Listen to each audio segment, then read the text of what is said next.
തിരുവനന്തപുരം വാമനപുരത്ത് വലിയ ലഹരിവേട്ട നടന്നു. 3 kilo MDMA-യും 235 kilo കഞ്ചാവുമാണ് Thiruvananthapuram നഗരം കേന്ദ്രീകരിച്ച് നർക്കോട്ടിക് സെൽ നടത്തിയ പരിശോധനയിൽ പിടിച്ചെടുത്തത്.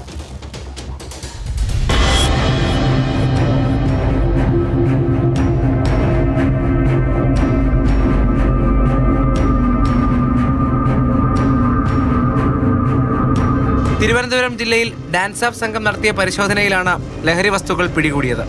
നാർക്കോട്ടിക് സെല്ലിന് ലഭിച്ച രഹസ്യവിവരത്തിന്റെ അടിസ്ഥാനത്തിലാണ് ഡാൻസ് ഓഫ് സംഘം തിരുവനന്തപുരം വാമനപുരത്ത് പരിശോധന നടത്തിയത്. പരിശോധനയിൽ കാറിനുള്ളിൽ കാത്തുനിന്ന 2 പേർ പിടിയിലായി. ഇരുവരുടെയും പോക്കറ്റിൽ നിന്നാണ് MDMA പിടികൂടിയത്. 12.46 ഗ്രാം MDMA ആണ് പിടികൂടിയത്.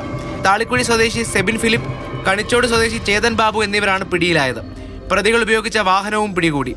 മറ്റാർക്കോ ലഹരി വസ്തു കൈമാറാനായി കാത്തുനിൽക്കുന്നതിനിടെയാണ് പ്രതികൾ പിടിയിലായത്. തിരുവനന്തപുരം ജില്ല കേന്ദ്രീകരിച്ച് ഡാൻസ് ഓഫ് സംഘം നടത്തിയ പരിശോധനയിൽ 3 കിലോ MDMA-യും 235 കിലോ കഞ്ചാവുമാണ് പിടികൂടിയത്. വിവിധ ലഹരി കേസുകളിലായി 2500ഓളം പേരാണ് അറസ്റ്റിലായത്.